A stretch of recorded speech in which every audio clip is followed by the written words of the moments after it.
Hi there. In this video, I want to talk about the question, when does back pain require surgery? And I'd like to kind of unpack this a little bit. It's a common question that we get here in the clinic, especially for people who have had back pain for a long time and they just want to be done with it and go have surgery. And it's interesting, a lot of people will experience back pain for sometimes many years, not really understanding what's causing that back pain. So we've talked about that in a previous video. And just to kind of recap that, the cause of back pain is very simple and complicated at the same time, but it's simple in the sense that you have to have excessive loading plus sensitivity to have pain, okay? If you have sensitivity in your spine, you have excessive loading of one or more tissues, and it's probably more tissues rather than one. Quick review on the tissues that can be extra loaded. Number one, the facet joints. There's 2 facet joints per level in the lumbar spine. There's usually 5 levels in the lumbar spine. There is the disc, the intervertebral disc. There are 5 of those for most people. Some people have a rudimentary 6th disc. There is the nerve itself, the nerve root. That is the nerve that comes out between the vertebrae. That can be loaded literally physically. And if you do that, you're going to have a particular set of symptoms. And then you have the fascia, the actual connective tissue that connects everything together. And if you've had asymmetry of your spine for a long time, that fascia will change. It'll shorten on one side, and all that fascia connects to bones. And those bones involve the facets. And so generally when we have fascial tightness on one side, we're going to have facet tightness as well. When these facets are loaded, they're more prone to sensitivity. And when they're more unloaded, they can desensitize. And so if we filter everything through, anything that loads the spine more causes more pain, and anything that unloads the spine can help to desensitize that pain and basically give you some performance margin. It allows us to try and answer the question, when does back pain require surgery? Now, or when do people require surgery at all? Let me try to explain the criteria when you have a pinched nerve. If you have a pinched nerve, and you'll know that because you will have pain either down the leg or down the arm, when that is to a point where you have lost muscle function, and for example, a very common nerve is the L5 nerve root in the lumbar spine down the low back. If you lose that nerve, a person will not be able to walk on their heels. Their foot will actually be floppy, and I've actually seen people walk in with a gait where they're lifting their leg and their foot is dangling because they lost so much of their strength.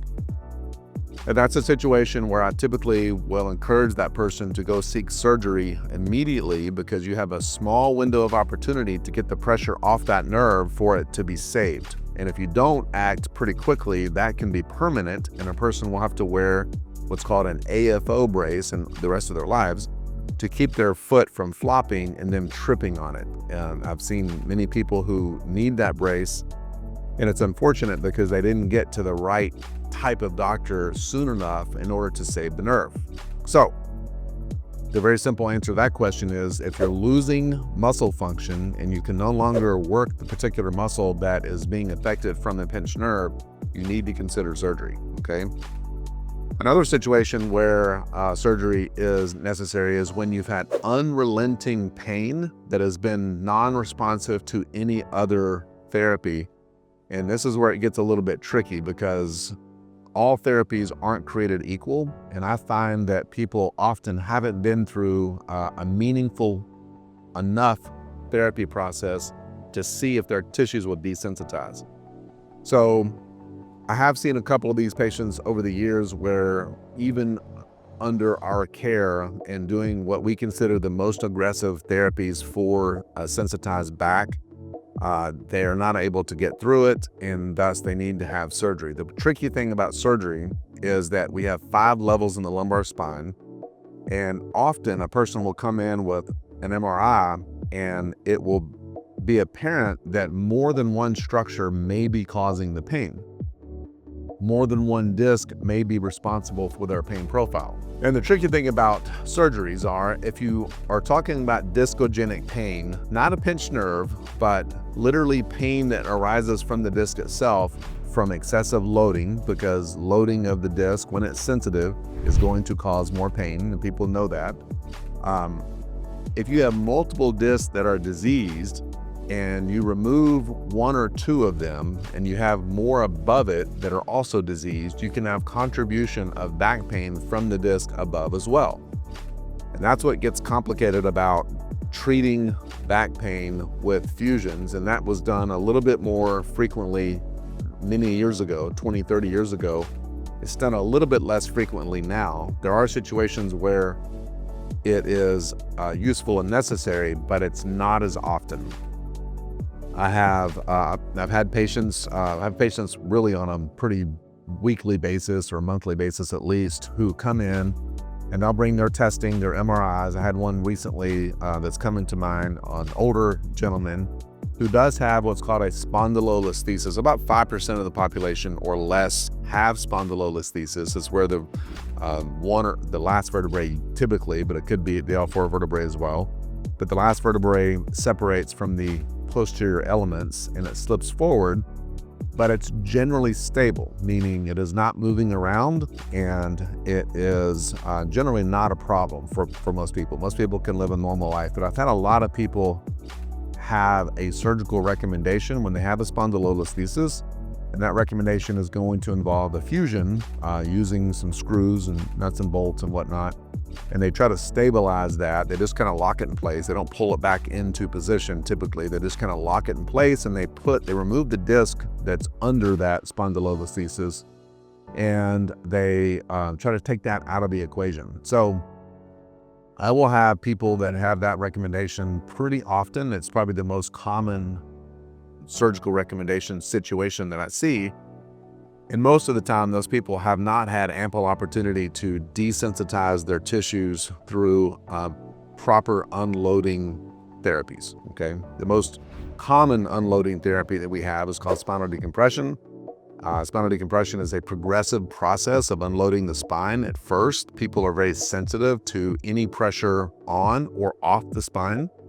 But if we gently remove pressure off the spine and the tissues begin to desensitize, that desensitization will continue on, and a person will gain what's called performance margin or performance capacity. That's their ability to reload the spine without as much sensitivity or any sensitivity, okay? And that's successful the vast majority of the time. Most people have not gone through the process or given the opportunity to go through that process in a meaningful way. Now, that's complicated as well, because when people go through spinal decompression, they may also be having facet pain, and decompression does unload the facets and can desensitize the facets. It can also stretch the facets to allow us to more effectively open the facet. A tight facet joint that is also tight because the tissue around that facet joint can get tight. That tight facet joint can create pain, and it can also be difficult to open. And when it's tight and more tight, it can be more sensitive. So a tight facet is more loaded, and a more flexible facet is more unloaded. A more loaded facet joint is going to be more sensitive, and a more unloaded facet joint is going to have the opportunity to be less sensitive. And so when we help people in the context of spinal decompression, we're not just putting them on a machine, we're actually doing other things to them as well to help unload the spine, desensitize it, and that desensitization happens over a period of time. So to put that in the context of when is it appropriate to have back surgery, when is back surgery appropriate, it's really understanding, are you losing a nerve or do you have unrelenting pain that has been absolutely non-responsive to everything else? And I would ask you, have you given a proper opportunity to unload the tissues? Just think back to all the different therapies that you've had. The most common conservative treatment that pain management doctors or family physicians or sometimes even surgeons will put people through is a physical therapy process. And what I have, and no knock on physical therapy, because I send people to physical therapy as well, mostly to exercise their spine, because I think the therapists do a fantastic job of that. But exercising the spine, having the proper strength of the spine is one of the components of a healthy spine. Just to review that real quick. In order to have a healthy spine, which the definition of a healthy spine is a spine that can be reasonably loaded given your age, given your history, given your genetics. But the 5 components are good posture, good strength, good flexibility, proper symmetry, and then your age. A younger spine is going to be able to be loaded more, an older spine possibly not as much. So given that, the most common conservative therapy that people are put through is a physical therapy situation, which is great, addresses really posture, strength, flexibility, and symmetry. They're just not often unloaded in some of the ways that we can unload with manipulation, with decompression, with active release, with addressing muscle imbalances such as the psoas, such as the hamstring, getting rid of what's called pelvic distortion. Some manual practitioners are more sensitive to noticing the unique biomechanical aberrations or alterations that each individual person may have to unload the spine. If you can effectively unload the spine and desensitize the tissue that has been hurting, or tissues, by the way, because it's often more complicated because there's multiple discs that are involved, there's multiple facets that are involved, there are fascia considerations that need to be addressed. And if these things are not all unloaded, you are not going to desensitize the structures. And so that looks a certain way. At our clinic, we've developed that process over, 29 years of practice at the time of this video. And that's pretty effective. So not many people in a practice that's effectively unloading the spine are going to have to go have surgery. It does happen. And I just want to make the point to wrap this all up, that if you are having a problem with your actual nerves and unrelenting pain into your arm or your foot, hand or foot, and you're losing nerve function and you can't lift something with even the weight of your arm or the weight of your foot, or walk on your heels or walk on your toes, for example, or if your leg is buckling because your knee is given out, those are situations where you might consider getting the pressure off that nerve. Now, there's probably additional loading of the spine that could be addressed as well, which would be great, but you got to get the pressure off the nerve to save the nerve, and that's an important point to make.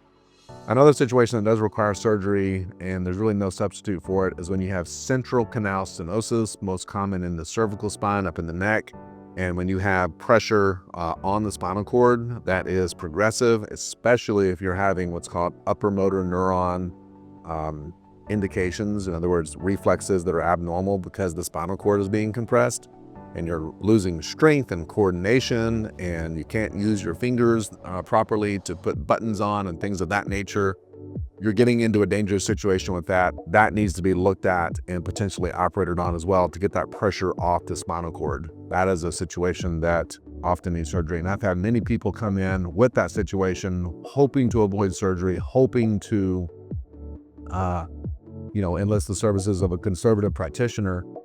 And I just have to tell them, no, you need to go have surgery for this. If you have problems after the surgery, we can address those problems, but we got to get the pressure off the spinal cord. So those are the 3 situations that I would most just kind of sum up. Losing the nerve, excessive pain that's unrelenting, that has not been non-responsive to anything else. That's the one that we tend to help the most people with, because a lot of times they have not had proper unloading therapies to give them an opportunity. And then when the spinal cord itself is being compressed, that's a situation that needs to be addressed pretty much ASAP when you're in that situation, especially if you have symptoms of spinal cord compression. That's not something to mess with. Thank you.